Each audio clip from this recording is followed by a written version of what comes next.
Hello guys, this is your host Freddy Filipinos America Blog in YouTube channel guys, as well as facebook.com/Freddy Legaspi. Okay, and if you haven't subscribed to my channel, please subscribe. Just click the red button below and you are already subscribed to my channel, and I hope that you are going to make some comment regarding this very interesting topic or content for my blog today. And I do hope that you are going to give me a big likes too, and see you more in my future vlog. Ito po ang inyong lingkod, Freddy Legaspi. Also, shout out to all those people who subscribed me earlier. I would like and to make those people or make comment on in my past video. I really appreciate, and I try to answer all those reply. Okay? Ang topic po natin ngayon, araw na ito ay ang China po ay nabudol si dating Presidente Pangulong Duterte.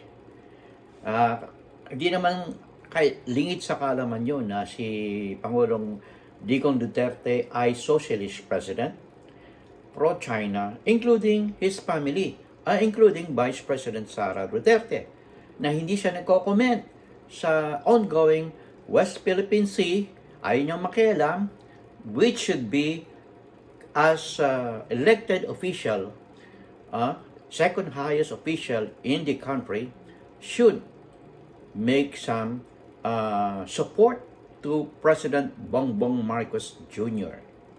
Dapat po siya ay sumusuporta, pero nananahimik po siya.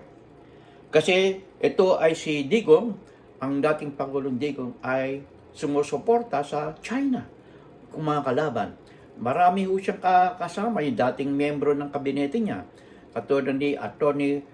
Roque, si Senator, sino ba yan? Yung senator dyan sa Taguig, si Alan Peter Cayetano, si Governor ng Cagayan, Mamba. Yan ho, ang ilan lang sa mga sumusuporta at ang mga senador ng bansa.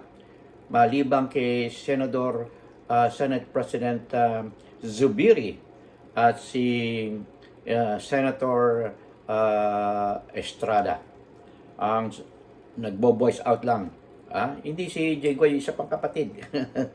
Isa pang kapatid. Sana lahat ng Estrada, si Pangulong Estrada ho ang naglagay ng barko dyan sa Ayungin Shoal. Sinadsad yung barko, katunayan na sa atin yung ating exclusive economic zone ho yung Ayungin Shoal, at maging yung malapit na shoal dyan ang pinag-aagawan nila ngayon ng China at Philippines, kasi ito ho yung exclusive economic zone.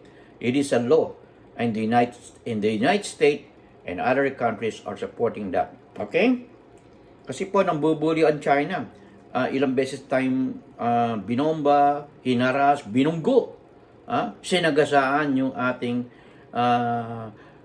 bangka ng mangingisda. Payag ba kayo? Okay. Yan ho ang ano. Ngayon, sasabihin ko, nabudulo si Pangulong Duterte ng China. Kasi sa dami-dami ng project na inalok ng China sa Pilipinas, only $900 million in 5 years pa. Samantalang itong Japan, na matagal na at hindi niya sinasabi ang proyekto ng Japan dyan sa Pilipinas, ay nakapag-invest na ng $4 billion or even $600 billion. At ngayon, si Prime Minister ng Japan ay nagsalita dyan sa Congress of the Philippines. Yan ho ang sinabi ni Kishida, Prime Minister Kishida ng Japan, together with United States. Yung dalawang bansang yan ang very close to Philippines right now, and ready for us to defend us in case China attack the Philippines. Malapit na ho sila.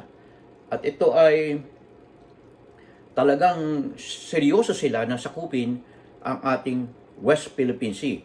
Pag yan ho nangyari, maghihirap po ang Pilipinas, kasi ang fishing dyan ay napakalaki.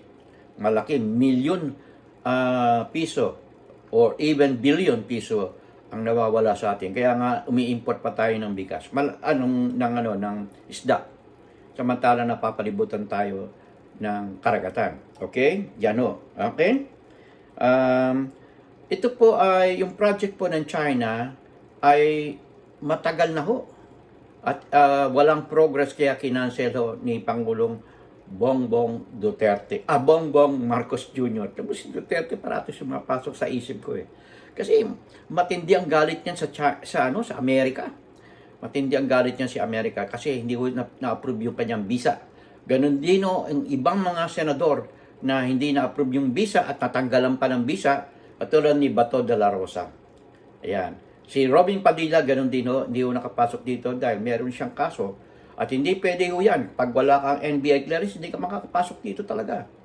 Kailangan is be law-abiding citizen. Kung sino man ang kailangan pumunta rito, number one requirements is US NBI. NBI clearance ho ang importante para makapasok dito sa Amerika. Number one ho yan. Kung wala kang clearance, hindi ka makakapasok dito. Okay? Yan ho. Maliban lang kung ang presidente ay, kasi may immunity yan. Pero sa ngayon, ay itinuro ni tayo ng Amerika na we are member of the family of the United States of America. Alam ba niyo kung ano mga project at ang mga investment ng Japan dito? Sasabihin ko po sa inyo ngayon. Ang TDK Corporation, may investment dyan. Tayo, Yuden. Ito yata yung gumagawa ng mga goma. Terumo Corporation, Almex Technology. Ayan ho. Yan ho ang investment ng Japan dyan sa Pilipinas na maabot ho to ng 10.8 billion peso. Yan ho ang investment. At ang biggest investors now in the Philippines are the following. United States of America is number 1. China is number 2. UK is number 3. Singapore is number 4. And Japan is number 5. Ngayon, ini-increase ho ng Japan ang kanilang investment not only in economy as well as in military, okay, as a security. Alam nyo, importante yung security. Kung ako mag-i-invest dyan sa Pilipinas, I would like to make sure that my investment will be protected and secured. Kaya kailangan natin ang presensya ng Amerika dyan na kinokontra ni Senator Robin Padilla. Okay? Okay, sana makita-kita ulit tayo sa susunod kong vlog. At I hope that we will meet again. And hoping that you will click the notification so that my next vlog, you will be properly informed or notified. Okay? This is your host, Freddy, at Filipinos America Vlogging YouTube channel and facebook.com/Freddy Legaspi. Okay? Okay, never hold your peace. In God we trust. Till next time.